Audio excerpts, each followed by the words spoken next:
Yang pertama nih, yang paling penting adalah bahasa roh itu adalah sesuatu yang dibahas oleh Alkitab, khususnya Perjanjian Baru ya. Iya.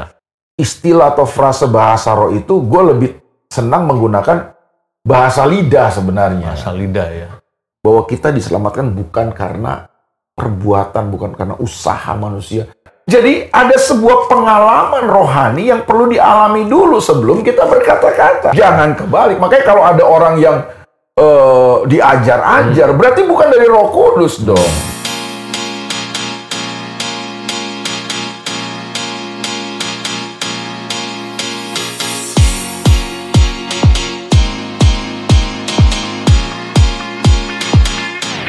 Shalom Bapak Ibu Saudara sekalian yang dikasihi Tuhan. Puji Tuhan, hari ini kita berjumpa lagi melalui program kesayangan kita, yaitu Garansi Gali Kebenaran Sejati, membahas yang esensi, bukan yang sensasi. Hari ini saya masih bersama Kak Elia Makaram, seorang hamba Tuhan yang mewartakan Injil kemana saja. Apa kabar Kak Elia? Puji Tuhan, sehat. Amin, Tuhan. Luar biasa. biasa. Diberkati Tuhan. Haleluya. Mana bet, lu bet? Itu yang paling penting tuh, kalimat Amin. terakhir, diberkati Tuhan. Diberkati Tuhan. Haleluya. Selalu always. Always selalu. Tidak pernah never. Amin. Nah, hari ini saudara-saudara kita akan mengangkat sebuah topik yang menurut saya penting karena memang seringkali hal ini kalau kita berbeda pandangan itu biasa, tetapi percayalah bahwa sebenarnya kalau kita melihat kepada terang kebenaran firman Tuhan, Tuhan menginginkan kita mengalami satu karunia ini yang disebut bahasa roh ya. Tetapi dalam perjalanan gereja ya Kak El, artinya kadang-kadang saya tanpa menyebutkan merek gereja atau denominasi manapun, orang mulai berkata gini, apa iya sih bisa? Maksudnya orang non-karismatik atau mungkin, saya ini kan lahir misalnya dari gereja-gereja yang mungkin dari gereja keturunan atau mungkin gereja kesukuan. Bagaimana hal itu? Apakah itu bisa terjadi orang mengalami karunia dalam tanda kutip berbahasa roh begitu? Supaya kita jangan sampai salah pandangan dulu nih. Oke, jadi mengenai bahasa roh ya. Iya. Sebenarnya kalau kita mau mempelajari Alkitab, Iya. yang pertama nih, yang paling penting adalah bahasa roh itu adalah sesuatu yang dibahas oleh Alkitab, khususnya Perjanjian Baru ya. Iya. Itu kita temukan banyak sekali bagian-bagian firman Tuhan yang menjelaskan tentang hal itu. Itu yang pertama ya. Jadi berarti membahas bahasa roh berarti itu kita membahas sesuatu yang ada di dalam Alkitab, khususnya Perjanjian Baru di zaman gereja Tuhan ya. Nah, yang kedua, ini yang mungkin menjadi salah satu faktor penyebab seringkali terjadi perdebatan dan lain sebagainya karena terjemahan Alkitab kita yang sekarang ini kan menggunakan frase bahasa roh, iya kan. Sementara kalau kita mengacu kepada Alkitab terjemahan yang lama, itu Alkitab terjemahan yang lama tidak menggunakan bahasa roh, maksudnya frasenya tidak menggunakan frase bahasa roh, tapi bahasa lidah. Bahasa lidah. Menurut gue ya itu lebih tepat sebenarnya, karena bahasa roh itu sendiri kan berasal dari kata Yunani glossolalia. Dari kata glosso dan lalia ya kan. Glosso itu lidah, lalia itu bahasa. Jadi sebenarnya istilah atau frase bahasa roh itu gue lebih senang menggunakan bahasa lidah sebenarnya. Bahasa lidah ya. Jadi karena bahasa lidah bukan bahasa roh. Cuma dalam Alkitab terjemahan baru sekarang ini kan dipakai bahasa roh ya kan. Jadi itu yang seringkali memberi kesan gitu kan. Oh ini bahasa Roh Kudus gitu. Iya. Padahal bukan kan, itu bukan bahasa Roh Kudus, ya kan? Itu Roh Kudus yang memberikannya, Roh Kudus yang mengaruniakannya, ya kan? Berasal dari Roh Kudus, tapi bukan bahasa Roh Kudus gitu kan? Terjemahan Alkitab bahasa Indonesia yang sekarang ini aja kan menggunakan roh yang kecil kan, bukan roh besar ya kan gitu kan. Makanya gue lebih senang menggunakan frase bahasa lidah sebenarnya seperti Alkitab terjemahan lama. Iya. Mungkin di Alkitab bahasa Inggris juga begitu kan? Iya, speak in tongue ya. Iya. Jadi bahasa lidah. Iya. Mungkin itu yang gue bisa jelaskan sebagai pendahuluan untuk bahasa roh itu. Gitu. Iya, iya. Nah sekarang pertanyaan gini Kel, misalkan ya seseorang yang katakanlah sudah bertumbuh dalam iman, kemudian udah belajar firman Tuhan, ini tanpa menyebut merek gereja manapun, denominasi manapun. Terus kemudian dia punya kerinduan, karena mungkin setelah dia suka belajar Alkitab, karena ada pengalaman teman gua nih ya, jadi dia bukan bergereja di salah satu gereja Pentakosta atau karismatik, tapi dia gemar baca Alkitab gitu. Begitu dia nyampe di Kisah Rasul pasal 2, dia menghayati, jadi seolah-olah alam pikirannya masuk ke wilayah itu, dan dia menemukan ayat ini, bahwa maka penuhlah mereka dengan Roh Kudus ketika dia berdoa dan mengalami sesuatu yang seperti yang dikatakan dalam Alkitab itu. Menurut kalian gimana tuh tentang fenomena seperti ini? Yang notabene orang ini bukan orang karismatik dan Pentakosta, tapi dia mengalami gitu. Nah ini gue mau membahas ini dari, gue tarik mundur ke belakang jauh lah ya, kepada sejarah gereja sebenarnya. Jadi menarik sebenarnya kalau kita mempelajari apa yang Tuhan kerjakan di dalam sejarah gereja ini kan. Ya, jadi kita mulai nih ya dari Yesus naik ke sorga, dia menjanjikan Roh Kudus kan. Betul. Dia berkata bahwa adalah lebih baik untuk aku pergi kepada Bapa supaya aku memberikan kepadamu seorang penolong. Penolong, betul. Yang akan berdiam di dalam kamu. Jadi apa keuntungannya Yesus naik ke sorga? Apa manfaatnya buat kita?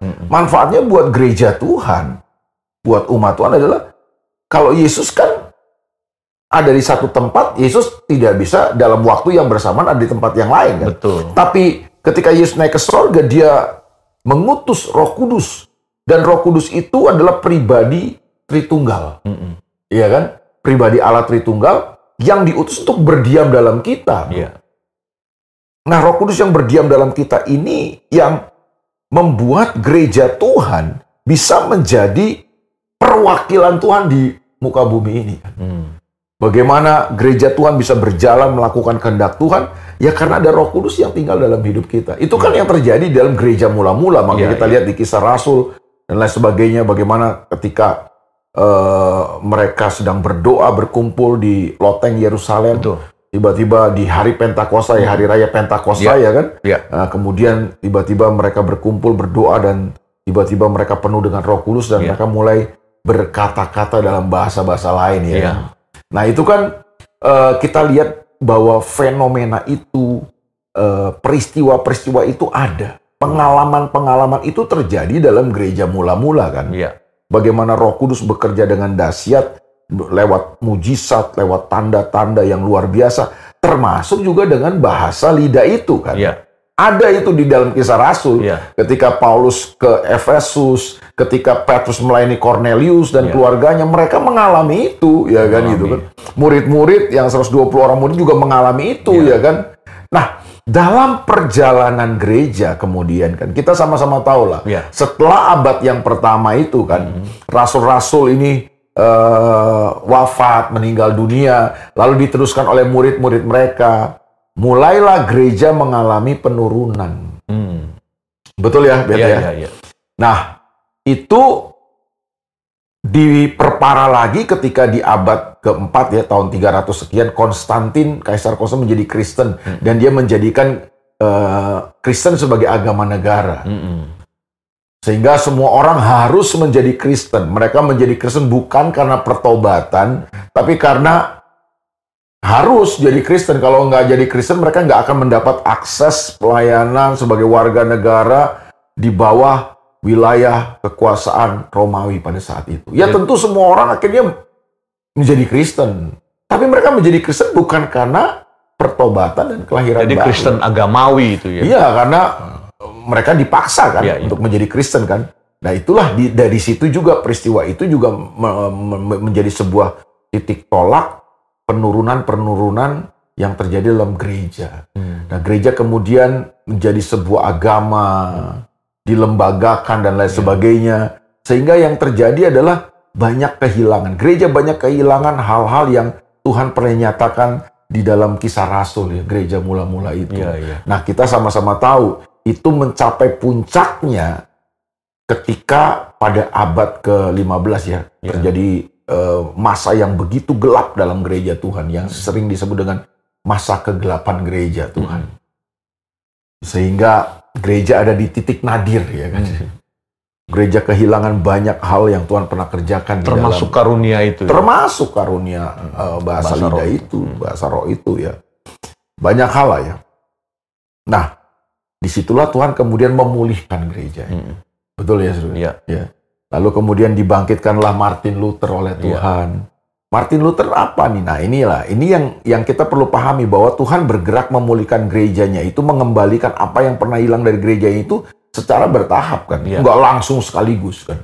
Jadi yang pertama dipulihkan oleh Tuhan adalah masalah keselamatan, masalah iman. Bahwa kita diselamatkan bukan karena perbuatan, bukan karena usaha manusia, bukan karena lu kasih persembahan dulu kan sampai begitu ya.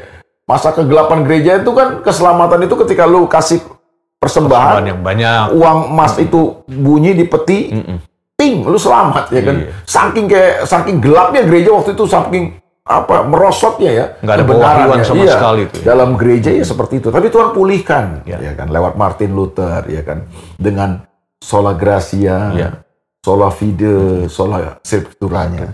Tapi kan Tuhan nggak berhenti di Martin Luther. Lewat Martin Luther dan gerakan Protestan itu, Tuhan memulihkan soal iman, soal keselamatan. Lalu Tuhan juga menyusul kan, Tuhan kemudian membangkitkan lagi, ada siapa? John Wesley, Tuhan membangkitkan lagi ya kan, gerakan baptis, Tuhan memulihkan tentang baptisan.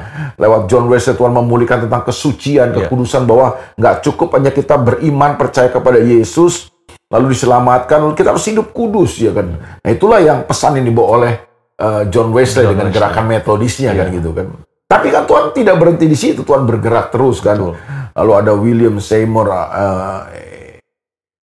dengan ininya lah, dengan kesembuhan ilahi dan lain sebagainya. Nah, sampai Tuhan memulihkan ya kan, di abad yang ke tahun 19 sekian ya kan, Tuhan memulihkan itu, karunia roh itu lewat sebuah gerakan yang dikenal akhirnya menjadi sebuah gerakan Pentakosta. Di situ Tuhan mengembalikan tentang karunia-karunia Roh Kudus itu yang pernah mati, pernah hilang dari dalam gereja. Nah, harusnya kita melihat seperti itu, bahwa Tuhan bekerja tuh untuk memulihkan gerejanya gitu. Jadi ada kronologi waktu yang panjang itu ya. Dan kita harus belajar terbuka terhadap apa yang Tuhan mau kerjakan buat gerejanya. Dan salah satunya menurut gua adalah dia mengembalikan itu, bahasa roh itu, karunia bahasa lidah itu gitu kan. Nah, sekarang kan terjadi gini KL, artinya ada gereja-gereja yang kebablasan dalam tanda petik ya, dalam hal mengerti karunia lidah atau bahasa lidah ini, atau bahasa roh ini.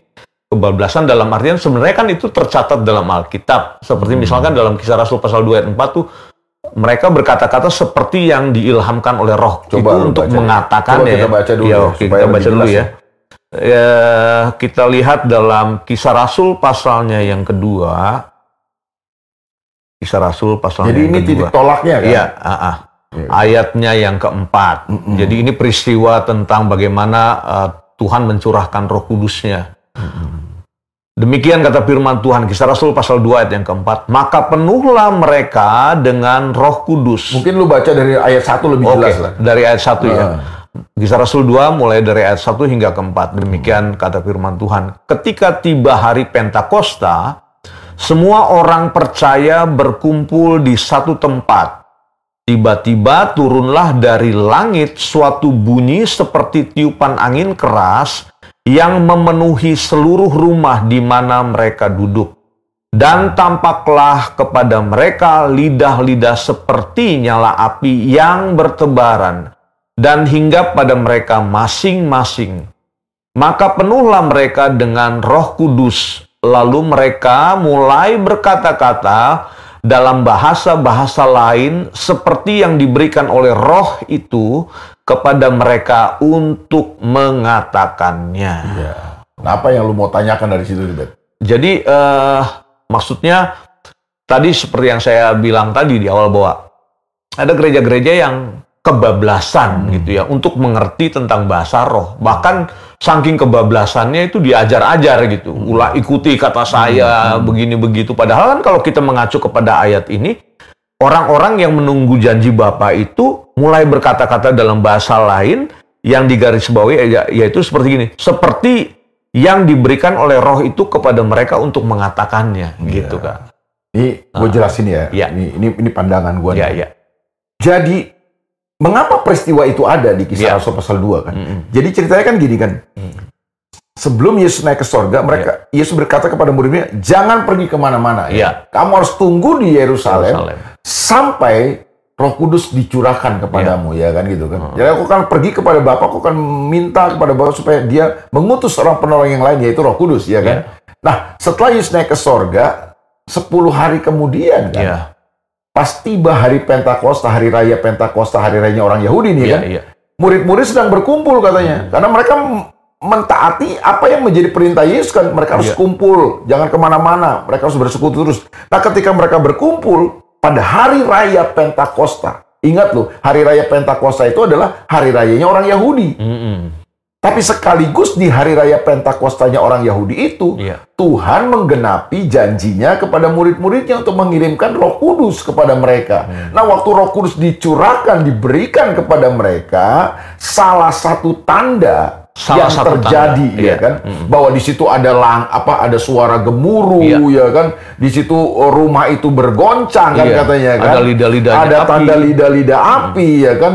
Tetapi Alkitab juga memberitahu kepada salah satu tanda yang terjadi dalam peristiwa itu adalah ketika mereka penuh dengan Roh Kudus adalah mereka mulai berkata-kata di dalam bahasa lain. Dan peristiwa ini kan terus terjadi di dalam sepanjang Kisah Rasul. Kita ketemu ada jemaat di Efesus mengalaminya, Cornelius yang bukan orang Yahudi pun mengalaminya.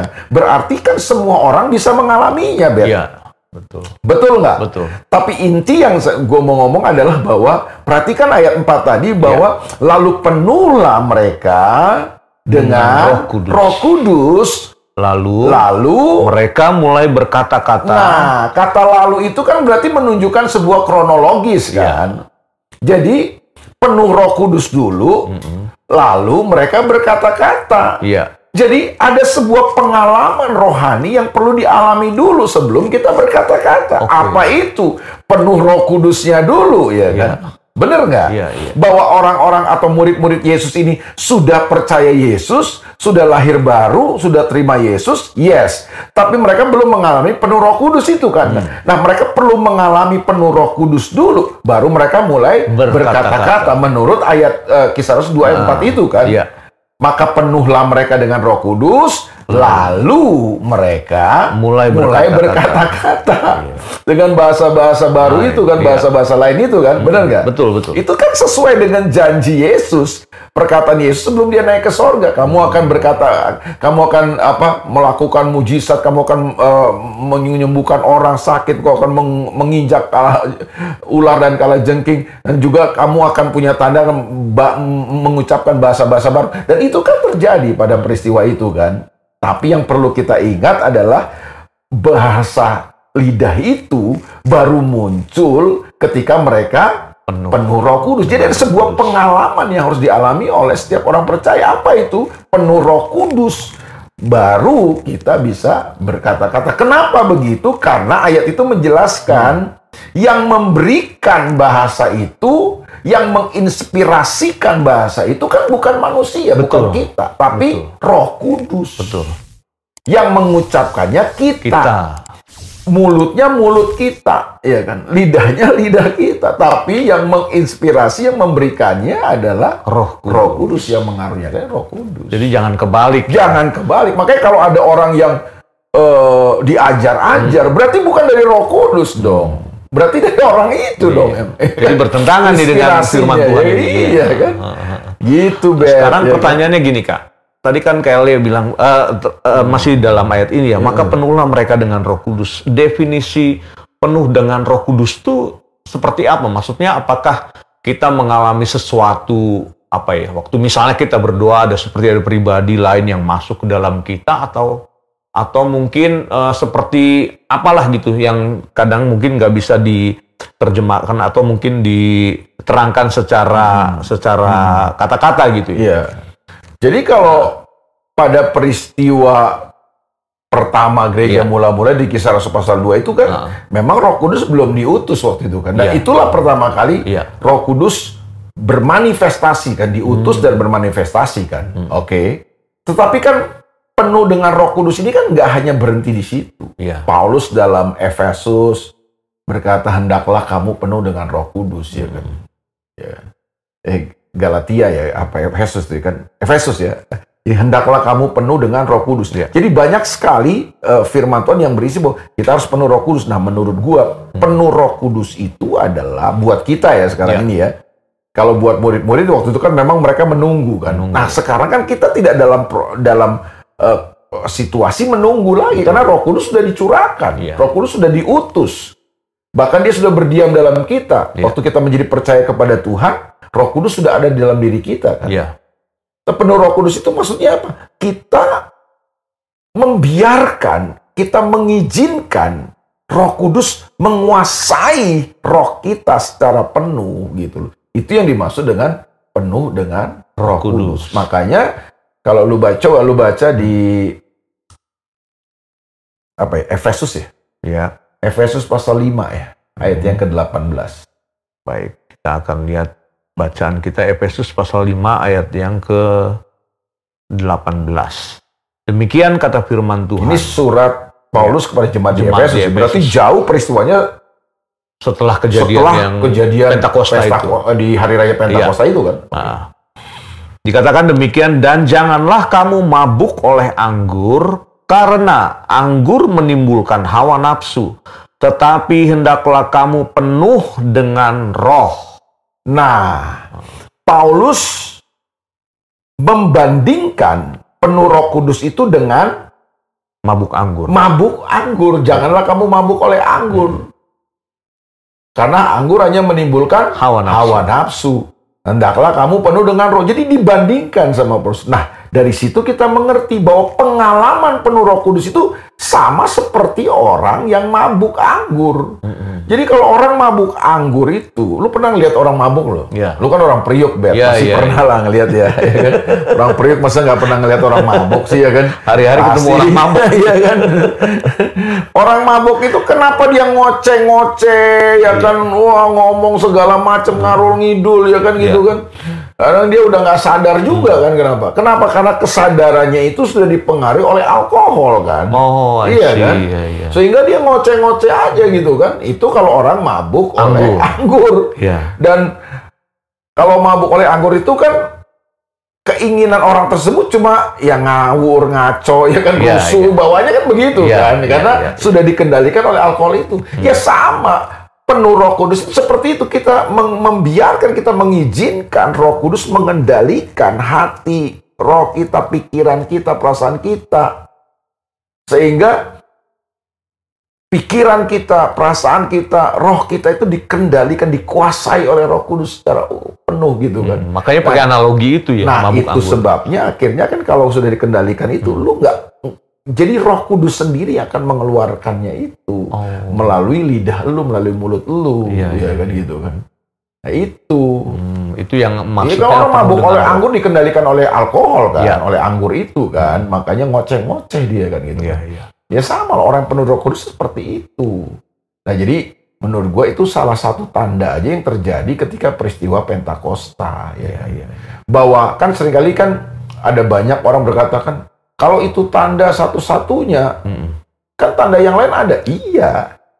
Jadi bahasa roh itu menurut gua itu salah satu tanda daripada kita dipenuhi oleh Roh Kudus. Nah, apakah semua orang percaya harus mengalami pengalaman penuh Roh Kudus? Ya harus, karena Paulus bilang, hendaklah kamu penuh dengan Roh Kudus.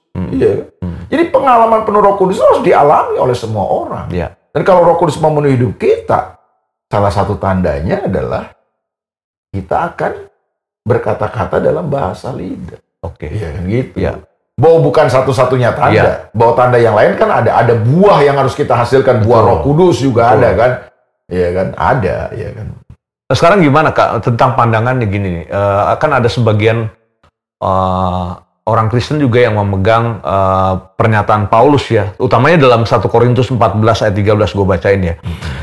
Kan ayat itu bilang gini, karena itu siapa yang berkata-kata dengan bahasa roh, ia harus berdoa supaya kepadanya diberikan juga karunia untuk menafsirkannya.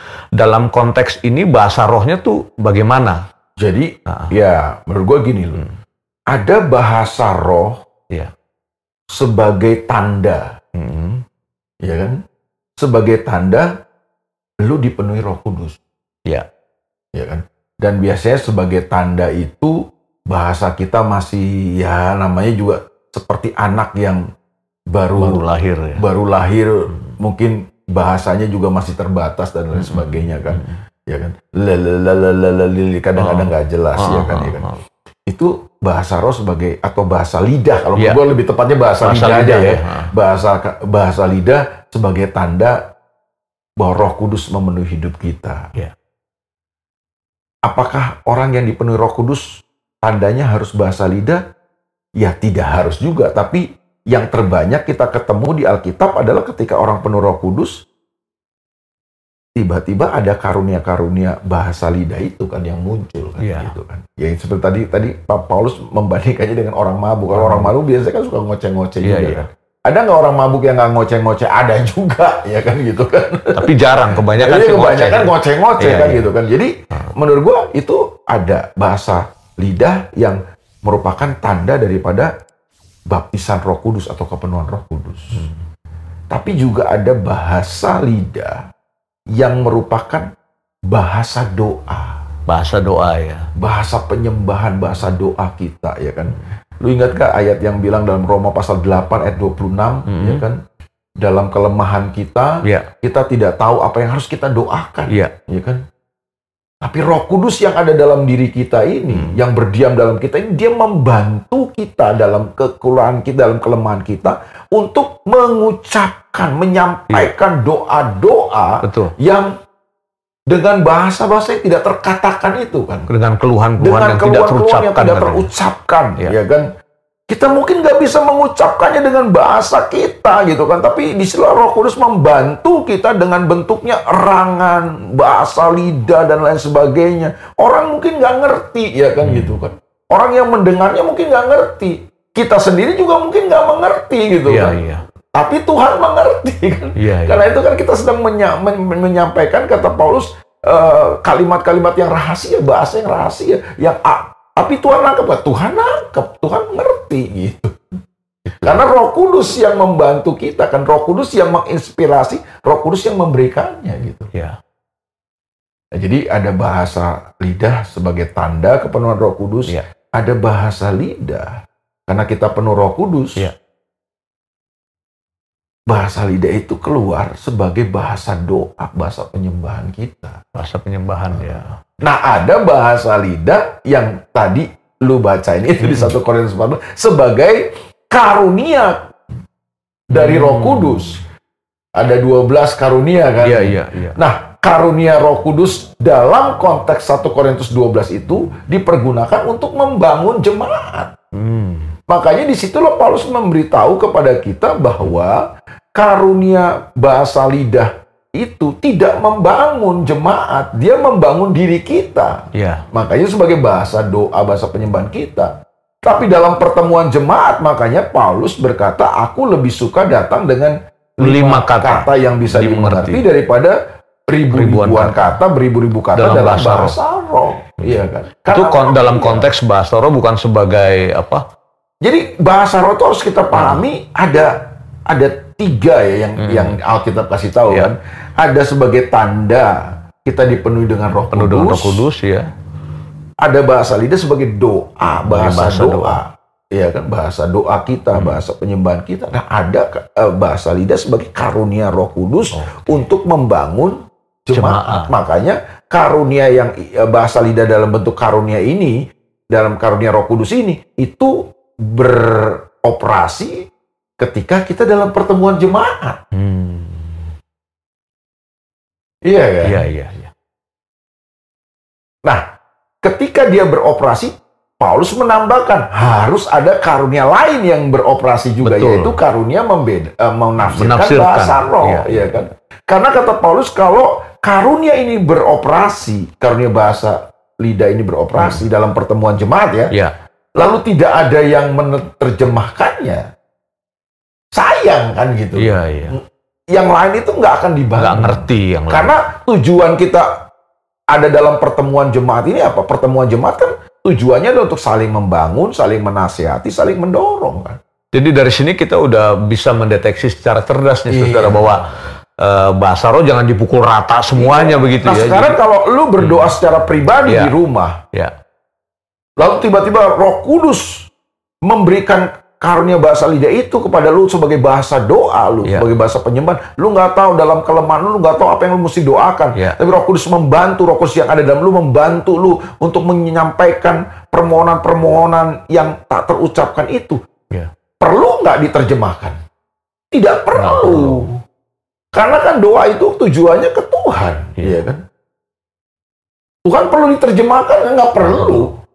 Tuhan ngerti. Tapi kalau dalam konteks pertemuan jemaat, ketika karunia bahasa lidah itu beroperasi, Paulus bilang harus ada karunia lain yang beroperasi juga, yaitu karunia menafsirkan bahasa roh. Itu jadi indah ya kayak kalau sampai misalkan dalam pertemuan jemaat, kemudian ada orang yang menyampaikan karunia bahasa roh itu, terus yang lain ada dikasih Tuhan karunia untuk menafsirkan. Atau orang tersebut juga bisa kan? Bisa juga ya, itu dahsyat. Dan ketika diterjemahkan, kan ditafsirkan dalam bahasa kita yang kita bisa paham, itu akan membangun. Betul. Kan?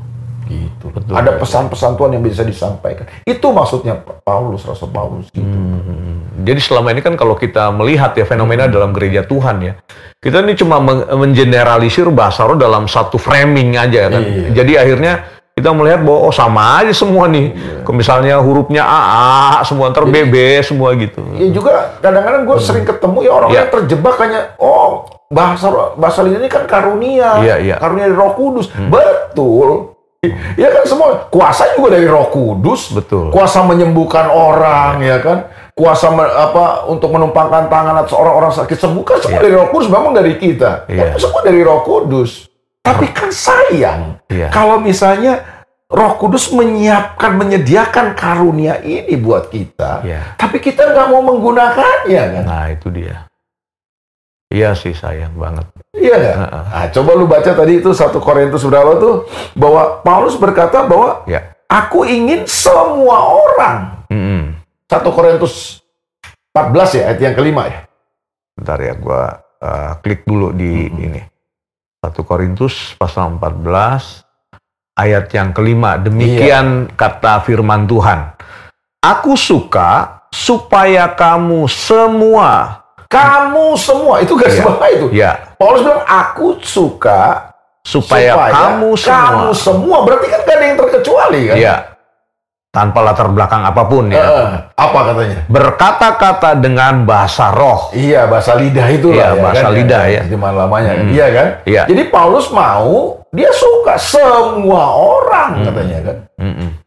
Supaya kamu semua berkata-kata dengan bahasa roh, tetapi lebih daripada itu katanya, supaya kamu bernubuat.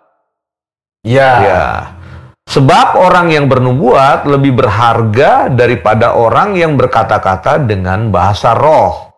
Kecuali kalau orang itu juga menafsirkannya sehingga jemaat dapat dibangun. Ya itu kan dalam 1 Korintus 14 ini kan petunjuk-petunjuk dari Rasul Paulus dalam pertemuan jemaat kan. Bagaimana karunia-karunia Roh Kudus harus beroperasi dalam konteks pertemuan jemaat. Tapi ketika lu berdoa sendirian di rumah, kan tidak perlu ditafsirkan. Makanya Paulus bilang dalam pertemuan jemaat, nubuat itu lebih berharga. Bukan karena nubuat itu lebih tinggi levelnya, bukan. Tapi karena dalam pertemuan jemaat itu, esensi daripada tujuan utama dari pertemuan jemaat itu kan untuk kita saling membangun. Itu dia. Poin terakhirnya tuh, sehingga jemaat dapat dibangun. Jadi kalau misalnya gua datang di pertemuan jemaat dengan bahasa kata maramashita kata, lu nggak ngerti mau ngomong apa ini. Enggak, ya kan gitu. Tapi kalau gini, misalnya percayalah Robert, percayalah saudara-saudara, ya kan, Tuhan mengasihi engkau. Dan Tuhan pasti akan memulihkan hidupmu apapun situasi keadaan. Kan itu lebih penting, lebih dapat membangun kita. Gitu. Jadi punya terkoneksi semua nih. Jadi dari penjelasan Kelia tentang bahasa roh ya. Saya berharap semua kita saudara-saudara dalam program ini, apapun yang saudara ingin tanyakan sepanjang program ini berlangsung, kemudian saudara ingin memberikan tanggapan, pertanyaan apapun, bisa isi kolom komentar. Lanjut, Kael. Ya itu yang gue bilang, seringkali kita tuh bersembunyi di kata karunia itu kan. Oh ini kan sekarunia, jadi hanya orang-orang tertentu. Ya enggak, orang Paulus bilang semua orang. Iya, semua orang. Ya kan kadang-kadang gue suka mengibaratkannya beginilah, Bet ya. Kayak lu beli handphone. Iya. Handphone ini mahal, canggih, di dalamnya fiturnya banyak. Tapi lu cuma pakai untuk nelpon sama WA. Padahal handphone yang di tangan lu ini, yang ada di tangan lu ini, itu fitur-fiturnya banyak gitu. Lu bukan hanya bisa nelpon, lu bukan hanya bisa WA. Lu bisa kirim email, lu bisa macam-macam, lu bisa bikin video, lu bisa bikin apa segala macam. Ada banyak fitur yang tersedia di situ. Tapi lu cuma pakai handphone itu untuk nelpon sama WA. Sayang kan? Sayang. Nah, sama buat gua sih orang-orang yang menolak, yang menentang karunia bahasa lidah atau bahasa roh yang yang populernya ya. Ya ibarat kamu tuh sebenarnya Tuhan udah kasih, ada fitur-fitur canggih di handphone kamu, ya kan? Tapi kamu cuma pakai untuk nelpon sama WA. Sayang. Padahal itu kan disiapkan, disediakan buat kita, untuk kita saling membangun, untuk kita semakin mengasihi Tuhan, untuk iman kita dibangun, untuk kita semakin kokoh, kita semakin bertumbuh. Dan itu semua diberikan buat orang yang percaya Yesus. Iya, semua orang yang percaya kepada Yesus. Masa Tuhan pilih kasih? Iya kan? Makanya inilah kesalahan pemahaman ya. Kadang-kadang kita tuh udah di framing dengan doktrin-doktrin tertentu, sehingga kita yang tadinya mau bertumbuh dalam Tuhan, oleh karena framing-framing itu takut salah nih. Ntar bagaimana kata ini, kata itu. Akhirnya kita ya pada akhirnya cuma jadi Kristen tapi nggak mengalami kekristenan yang sejati ya kayaknya. Gitu. Ya memang kita harus akui ya, ada praktek-praktek yang kebablasan juga sih dari saudara-saudara kita ini yang seringkali sudah penuh Roh Kudus, memiliki karunia bahasa lidah itu. Kita seringkali karena kita tidak paham juga, karena ketidakmengertian, kita akhirnya prakteknya itu seringkali keliru. Prakteknya. Kalau menurut gua sih itu ekses lah. Tapi kita lah kembali kepada Alkitab. Bahwa dalam konteks pertemuan jemaat, memang sebaiknya, kata Rasul Paulus, ini kan Rasul Paulus yang bilang sebaiknya kita membatasi diri kan. Membatasi diri. Bukan berarti tidak boleh. Bukan berarti karunia rohnya bahasa rohnya itu di stop begitu ya. Dan kalaupun itu beroperasi, kata Rasul Paulus, harusnya kita berdoa supaya Roh Kudus juga memberikan karunia untuk menafsirkan bahasa roh itu. Tapi ketika lu berdoa sendiri di rumah lu, atau saat-saat lu sendirian, saat-saat lu mungkin menghadapi situasi-situasi tertentu dalam hidup lu sendirian, lu berbahasa lidah karena Roh Kudus menyampaikan atau menolong lu dalam kelemahan lu untuk menyampaikan doa-doa kepada Tuhan dengan bahasa-bahasa yang tidak terucapkan ini. Kenapa nggak boleh? Itu membangun kita kan, Rasul Paulus bilang kan, bahasa roh itu atau bahasa lidah itu membangun diri kita. Betul. Dan Paulus bilang, aku suka katanya supaya kamu semua berkata-kata dengan bahasa roh. Jadi nggak ada larangan dalam hal ini. Jadi sepanjang. Ya gue berharap kita berdoa supaya semua orang bisa mengalami. Seperti akhirnya kan yang tadi lu bilang teman lu ya. Iya, dia pernah kesaksian gitu, dan itu menjadi satu kekuatan sih, bahwa waktu itu ya, waktu gue masih SMA, dia cerita begitu, kemudian dahsyat, berarti Tuhan tuh bekerja melintasi batasan-batasan denominasi sepanjang kita percaya, terbuka, pekerjaan Roh Kudus. Kita mesti terbuka karena Tuhan akan menyempurnakan gereja itu, akan memulihkan kembali gerejanya. Jangan punya pandangan yang sempit. Gitu. Ya, saudara, jadi ini merupakan sebuah bahasan yang sangat menarik. Saya berharap saudara bisa mengambil saripatinya dari percakapan kita hari ini. Biarlah kita mengalami penuh dengan Roh Kudus, karena itu memang dipersiapkan bagi orang percaya, buat kita semua anak-anak Tuhan yang mengasihi Tuhan. Sampai berjumpa dalam program Garansi yang akan datang. Tuhan memberkati kita semua. Berkati.